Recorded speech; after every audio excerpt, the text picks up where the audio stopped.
Vivre en yoga, une pratique pour prendre soin de votre dos, l'hygiène discale. Bonjour, dans cette vidéo, je vous propose une pratique qui n'est pas une asana du yoga, c'est plus un mouvement préparatoire. Ça s'appelle l'hygiène discale, ça m'a été donné par ma professeure d'anatomie, de la méthode anatomie pour le mouvement. Mais c'est juste une pratique extraordinaire pour le dos de façon générale, quel que soit l'état de notre dos, qu'il soit en souffrance, qu'il soit bien, auquel cas c'est une pratique préventive. Parce que en tant que bipède, nous sommes quand même le seul animal, on va dire, de la planète à vivre debout toute la journée. Enfin, bon, parfois on est assis, mais c'est pareil. C'est-à-dire qu'il y a le poids de la gravité qui s'exerce à partir du sommet du crâne, sur toutes les vertèbres. Parce que les autres animaux, si je prends un chien, il est à quatre pattes, eh ben, la gravité, elle va se répartir bien différemment. Elle ne va pas taper comme ça de façon verticale. Donc, ça soumet notre colonne vertébrale eh bien, à ce jeu de gravité et de pesanteur permanent. Et du coup, ça peut entraîner des tassements. Enfin voilà, c'est des effets de contraction au niveau des muscles. C'est toute une affaire de s'être relevé. Ça nous permet d'aller vers des niveaux de conscience de plus en plus subtils, mais ça soumet aussi notre colonne à forte pression. C'est notamment pour ça que la nuit, on a besoin certes de dormir, mais pourquoi le corps est allongé?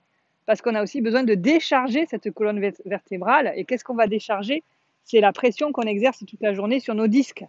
Le disque, il est placé entre les vertèbres, on devrait dire les disques intervertébraux. Et la nuit, finalement, il va y avoir un pompage discal, c'est-à-dire que le liquide contenu dans le noyau du disque, toute la journée, il va comme ça sur les côtés. Parfois même, ça peut faire des douleurs parce qu'il va aller taper contre les nerfs. Parfois même, le disque, il est pincé par un mauvais placement de vertèbres. Ça peut créer des hernies. Bon, voilà, tous les problèmes et les dysfonctionnements de la colonne. La nuit, le simple fait de s'allonger, ça va être déjà une décharge discale puisque le disque et le liquide va revenir vers le noyau. D'ailleurs, le matin, on a grandi par rapport au soir. Hein. Toute la journée, on se tasse un petit peu. La nuit, hop, les disques se repulpent. C'est très schématique ce que j'explique, mais c'est ça.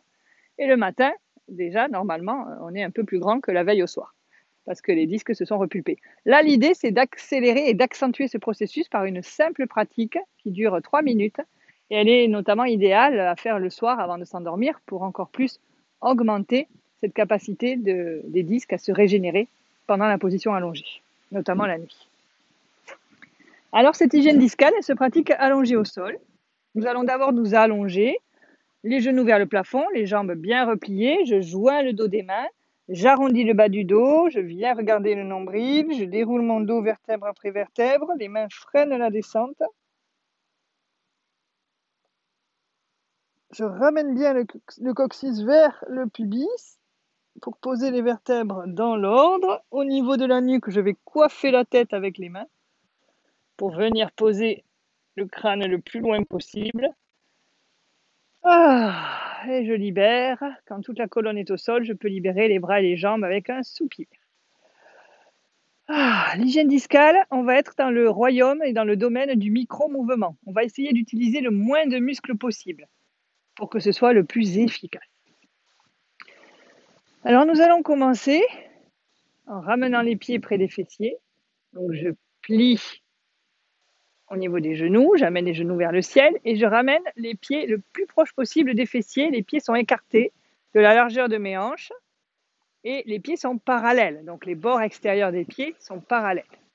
Les bras, pour l'instant, sont le long du corps. On va séparer la colonne vertébrale en 3 morceaux. La partie sacrum-lombaire, premier morceau. La partie dorsale ou thoracique, deuxième morceau. Et la colonne cervicale, troisième morceau. Quand une partie va bouger, les 2 autres resteront immobiles. Ça, c'est le principe. Nous démarrons avec la partie du bas, sacrum-lombaire. Nous allons commencer avec des micro-mouvements. On est quasiment dans le domaine du mouvement qui ne se voit pas à l'œil nu. Et on va imaginer, vous allez imaginer que vous avez des pieds, là au niveau des fesses ou du bassin, et vos petits pieds vont ramper en direction de vos vrais pieds qui sont au sol. En gros, je cherche à approcher le bas du dos de mes pieds qui sont au sol. Et ce faisant, j'éloigne finalement cette partie-là de la colonne sacrum-lombaire du reste des vertèbres thoraciques et cervicales. La respiration est libre, bien dégagée, des petits mouvements. Alors bassin droit, bassin gauche, hein. Je ne soulève pas d'un coup le bassin pour l'amener avec brutalité. C'est vraiment tout doux, en douceur. Un petit coup le bassin droit, un petit coup le bassin gauche, et je cherche à me rapprocher des pieds, tout en respirant tranquillement. On est en train de mettre de l'espace entre les vertèbres. Quand je suis allée au bout de mes possibilités, sans bien sûr forcer, en douceur, j'immobilise le corps et quelques instants, je peux fermer les yeux, comme une photo de la situation, l'état de mon dos. Je prends conscience de tout mon dos, depuis le coccyx jusqu'en haut du crâne, aux dernières vertèbres cervicales. Je vais m'intéresser cette fois-ci à la deuxième partie de la colonne thoracique, qui commence une fois le creux lombaire terminé et qui va jusqu'à la base de la nuque, dernière vertèbre thoracique.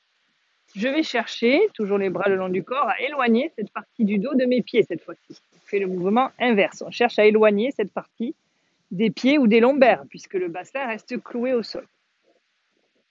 D'abord, en essayant de ramper un petit peu, côté droit, côté gauche. Ça se soulève légèrement, mais au bout d'un moment, je vais m'apercevoir que c'est plus les épaules qui montent plutôt que réellement mon dos qui bouge. Donc, je vais m'aider avec les mains. La main droite passe saisir toutes les côtes du côté gauche.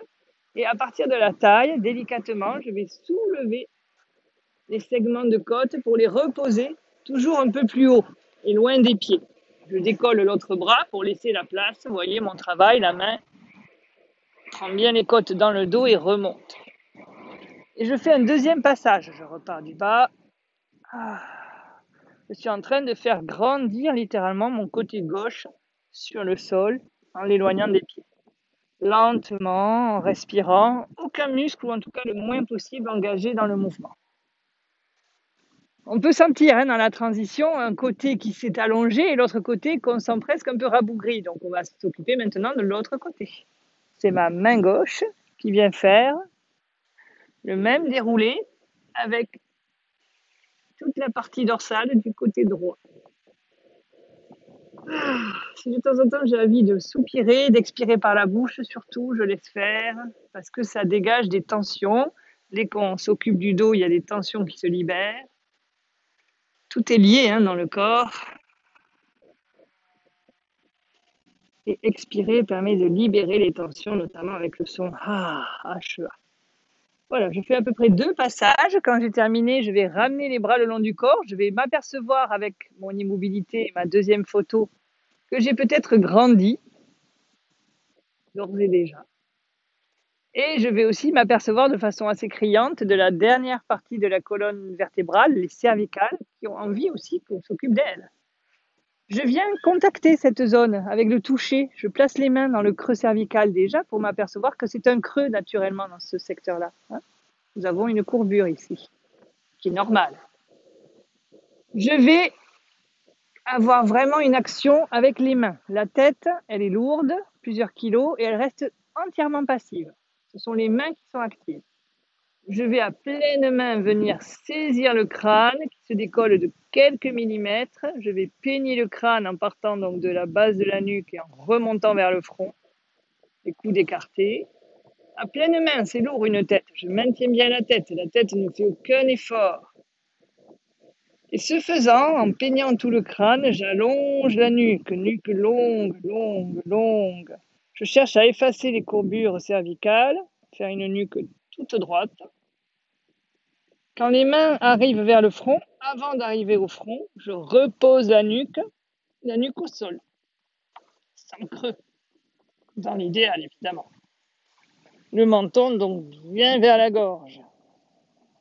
Je vais garder cela en laissant les bras partir derrière. Si j'ai des soucis d'épaule, je laisse les bras revenir le long du corps. Petite photo au passage de tout mon dos, toute ma colonne.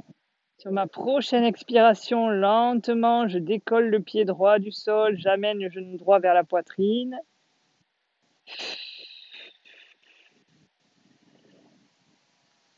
Je prends tout mon temps sur une prochaine expiration. Cette fois-ci, c'est le pied gauche qui décolle et je ramène le genou gauche vers la poitrine. Les mains peuvent venir se placer sur le genou correspondant, main gauche, main droit, genou droit, genou rapproché. Et je reprends le premier mouvement de l'hygiène discale. Je peux même crocheter mes doigts des mains pour aider à tenir les genoux. Avec les genoux contre la poitrine, à nouveau mes petits mouvements de bassin. Mon bassin qui cherche à s'éloigner du reste de la colonne. Encore une fois, avec les petits pieds du bassin qui marchent en direction opposée à la tête. Bassin droit, bassin gauche, avec des petits mouvements de balancier droite-gauche pour m'aider à amener le bassin toujours plus loin de la tête. Je respire librement, lentement.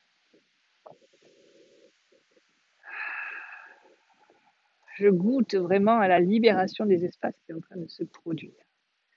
Attention à la nuque, hein, restons vigilants. C'est le creux de la nuque a toujours envie de revenir, donc quand on s'en aperçoit, là c'était mon cas, nuque longue, je ramène bien le menton vers la gorge. Quand j'ai terminé le mouvement du bassin, très très très lentement, nous allons sortir de la posture. Ramener les bras le long du corps. Ou derrière la tête si on n'a pas de problème d'épaule. Et ça va accentuer les courbures. Donc là, on va être vigilant, on va chercher à garder pour l'instant le dos tout plat, sans courbure, la colonne vertébrale. Attention à la nuque, je replace le menton vers la gorge, c'est la première courbure qui veut revenir. Je pose un pied au sol, par exemple là, le pied gauche. Lentement. Deuxième pied au sol. Pour l'instant, les lombaires, c'est un creux, normalement les lombaires sont plaqués au tapis. Et la nuque aussi. Je vais glisser le pied gauche sur le sol pour aller allonger la jambe au sol. Attention, le creux lombaire va vouloir revenir, je résiste avec le relais ici des muscles de la sangle abdominale qui m'aident à plaquer les lombaires au sol. Un côté, ça va encore, mais le deuxième côté, oulala, le creux lombaire veut vraiment revenir.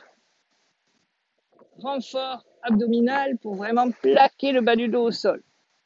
Grand étirement, je pousse les talons d'un côté, je pousse les mains derrière de l'autre côté, je peux crocheter les pouces. En effaçant les courbures, creux lombaire effacé, nuque, courbure effacée. On maintient la sangle abdominale pour maintenir le bas du dos au sol. Je respire. Une dernière fois, je me grandis. Je vais relâcher, laisser les courbures naturelles revenir. Ramener les bras le long du corps, mais certainement les courbures de la colonne seront bien différentes d'avant l'hygiène discale. Et je vais rester en relax, en shavasana, allongé sur le sol quelques instants. Soupirer, bâiller si j'en éprouve le besoin, accueillir toutes les sensations de l'après-hygiène discale.